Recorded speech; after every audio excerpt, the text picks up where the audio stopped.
Here's the plain language way to use a simple evening leg up session to ease swelling, help your veins rest, and even soften a stiff lower back without extreme angles or long holds.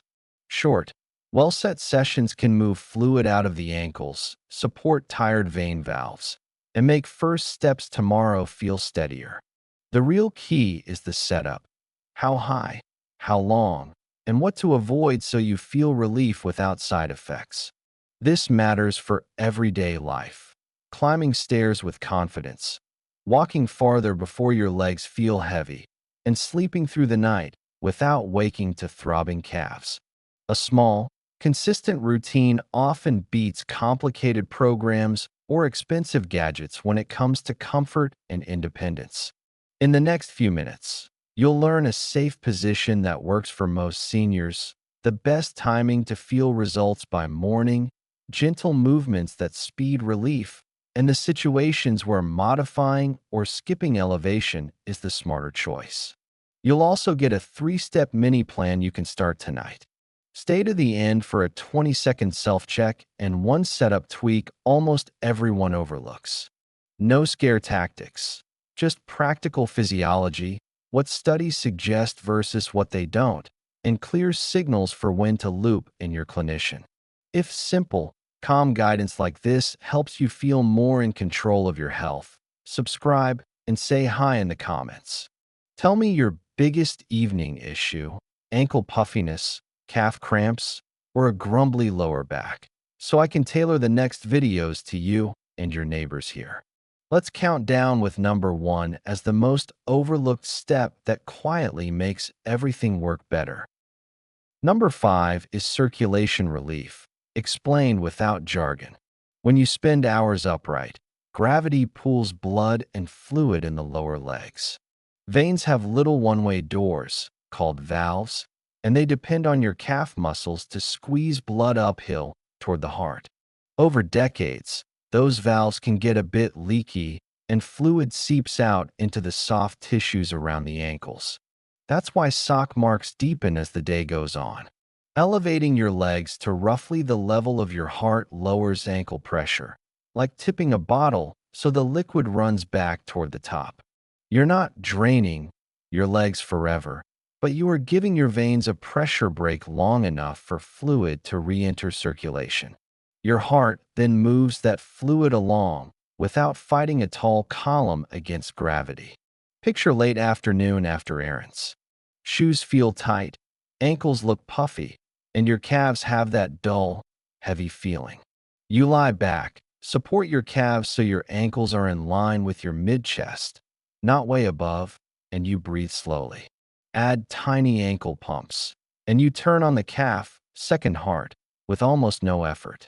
12 minutes later, you stand up in stages and notice your slippers slide on more easily. Start with 10 to 12 minutes, aiming for ankle to heart level. Support the calves, not just the heels. A couch, bed, or recliner all work. Choose the one that's easiest to set up consistently.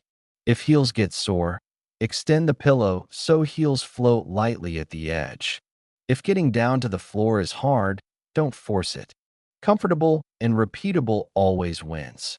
Call your clinician urgently if swelling is new and only in one leg, if the calf is warm or tender, or if you have sudden shortness of breath with chest discomfort. Those are uncommon but important red flags. For everyday, long-standing puffiness, short heart-level sessions are a safe helper for many people. Number 4 is edema relief you can feel by morning. Edema just means extra fluid in the tissues. The simple mechanism is that lowering ankle pressure lets more fluid move back into your bloodstream. Your kidneys then do their job, which often means a bathroom trip shortly after you finish. That's not a failure. It's proof the shift happened. To outsmart nighttime bathroom wake-ups, put your session earlier in the evening. If you go to bed at 10 o'clock, try your leg up around 8:15 or 8:30. Do gentle ankle motions. Set a timer for 12 minutes. Then stand slowly and visit the bathroom once before lights out. Many people who used to wake at 1 o'clock or 2 o'clock notice they sleep longer after moving the fluid earlier. Imagine getting home at 6 o'clock, eating, taking a short, safe hallway walk, and then doing a 12-minute session by 8:30. The next morning, sock marks are lighter and shoes slip on with less effort. Add 2 2-minute flow snacks during the day, feet on a low stool, 30 ankle pumps per side, and you'll keep momentum between evening sessions. 2 notes for safety and comfort. First, if you've been advised to limit fluids because of heart or kidney issues, keep your clinician in the loop and time your session so any extra urination happens while you're still up and moving. Second, if lying flat makes breathing harder, a recliner with your head and chest supported higher than your ankles is a good modification that usually preserves the benefit. If swelling is rapidly worsening, shiny and tight with skin pain, or accompanied by color changes in the toes, pause and get medical advice. If compression socks were recommended to you, wear them during the day, but remove them before your evening routine unless your clinician says otherwise. Number 3 is gentle back help from the right support points. When your calves are supported and your knees rest in a soft bend, your pelvis tilts slightly, and the small joints in your lower spine settle into a neutral, easier position. Hip flexors let go. The deep back muscles that guarded all day can soften. If you've ever noticed that leaning forward on a grocery cart eases your back, you already understand the idea. A little knee bend and a supported pelvis reduce the arch in your lower back. Lying flat with legs straight can tug on tight hip flexors and increase the arch, which is why some people feel pinchy after long periods with legs completely straight. Try this setup: 2 firm pillows or a folded blanket under your calves so both knees and heels are cushioned. Keep your head supported at a comfortable level. This is not a head-down pose. Add 3 slow nasal breaths. Inhale for a count of 4, exhale for a count of 6, and feel your abdomen soften on the exhale. If you like, place a small towel at the curve of your lower back for comfort, but only if it genuinely feels better. If you've had a recent hip or knee replacement, avoid sharp bends in those joints. A recliner often makes adherence easy and safe. And if tingling or numbness builds while elevated, lower your legs, shift position, and try again with gentler angles and more calf support. If this step-by-step style is making things click, tap subscribe so you catch the simple morning warm-up we'll build on top of this routine. Number 2 is timing and the myth that longer and higher are automatically better. Your body runs on rhythms. During the day, fluid drifts into the legs. When you lie down, it returns to circulation and the kidneys make urine. If you elevate right at bedtime and stay there a long time, you can roll that fluid shift into your first sleep cycle and wake up. Move the session 60 to 120 minutes before bed, and you usually front-load the bathroom trip and protect your first stretch of sleep. Here's the myth bust in one sentence. Legs up the wall is not necessary for circulation benefit. And for many seniors with reflux, glaucoma, neck stiffness, or trouble breathing when flat, it's uncomfortable or counterproductive. What helps your veins is lowering ankle pressure to roughly heart level, not a steep inversion. Keep your head as high or higher than your ankles. Scoot your hips away from the wall if you like that setup, and limit time to 10 to 15 minutes. You'll get the benefit without the strain. Make it a ritual that signals evening wind down. Set a timer. Add easy ankle pumps every 10 to 15 seconds. Let your exhale be a little longer than your inhale. Stand in stages. Roll to your side. Dangle your legs for 30 seconds, then rise. Take 6 slow steps in place before you head anywhere. That gentle transition steadies blood pressure and prevents wooziness, especially if you take blood pressure medications. If you routinely wake with reflux, keep your torso supported higher and avoid deep bending at the waist. A wedge pillow under your trunk or a recliner position works. If you've been told your eye pressure is sensitive, glaucoma. Avoid head-down angles. Level or slightly head higher is your lane. Short and comfortable beats long and strenuous every time. Number 1 is the overlooked fix that turns a good idea into a reliable result. The height, the time cap, the tiny ankle pumps, and the stop rules. Aim for ankle to heart level. Imagine a straight line from your ankles to the middle of your chest. Higher doesn't help more and can make breathing or neck position worse. Lower doesn't reduce ankle pressure enough to move the needle. Cap your time at 10 to 15 minutes. That's the sweet spot for most people. If you feel great and your clinician has no objections, you can go to 20 on occasion, but consistency matters far more than length. Set a timer so you're not checking the clock. Gently pump the ankles. Think of squeezing a softball under your foot. Every 10 to 15 seconds, point and flex in a small, easy range. Over 12 minutes, you'll collect about 40 to 60 pumps without thinking about it. That tiny motion keeps blood moving, so you're not just passively waiting for gravity to do all the work. Breathe with a longer exhale. Inhale for 4, exhale for 6, 10 times. Most people finish feeling calmer and a touch lighter in the legs. That nervous system downshift pairs beautifully with evening routines. Know your stop rules. Lower your legs and sit up if you feel sharp pain in the back, hip, or groin, numbness that increases, new shortness of breath, chest discomfort, or a pounding, uncomfortable heartbeat. Those are signs to modify, usually by keeping your head and chest higher or choosing a recliner.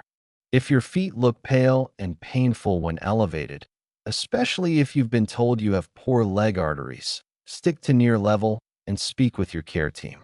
If anything feels wrong, smaller angles and shorter time are your friends. Here's the 3-step mini plan you can start tonight. First, build your 12-minute evening session.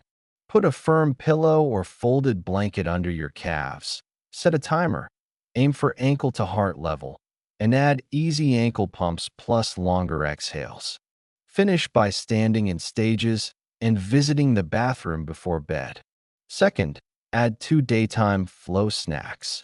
Late morning and late afternoon, sit with feet on a low stool and do 30 ankle pumps per side for about 2 minutes.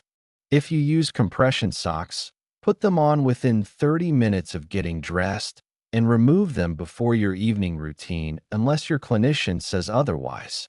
Third, track one simple measure for 1 week. Use a soft tape to measure at the same spot just above your ankle bone in the evening and again in the morning. A 0.5 centimeter to 1 centimeter average drop across the week suggests your routine is moving fluid. If the number stays the same but your legs feel lighter, that still counts. Comfort is a valid outcome. Let's pull together the nuanced safety notes so you feel confident.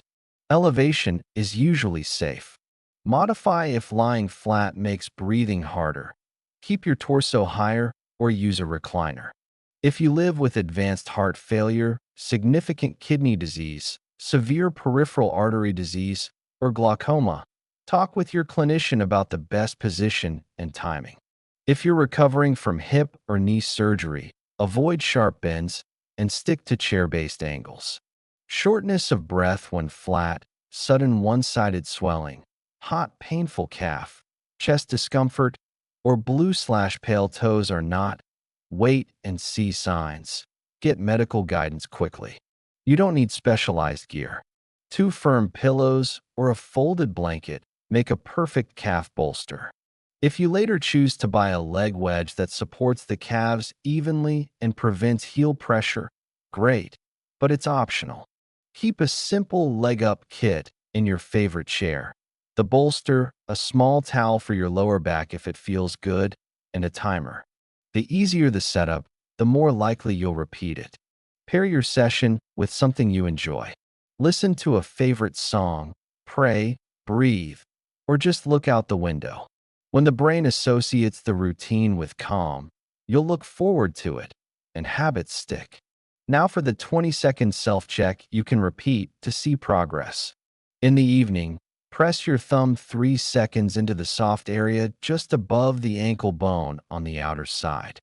Then release. If a small dent appears and fades within a few seconds, that's typical mild fluid. Do your 10-15-minute routine. In the morning, press the same spot.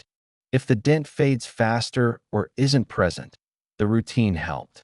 If the dent is deeper or accompanied by redness, warmth, or pain, pause and talk with your clinician. Here's how to work this into your week without stress. Aim for 5 evenings out of 7. Keep sessions short and comfortable.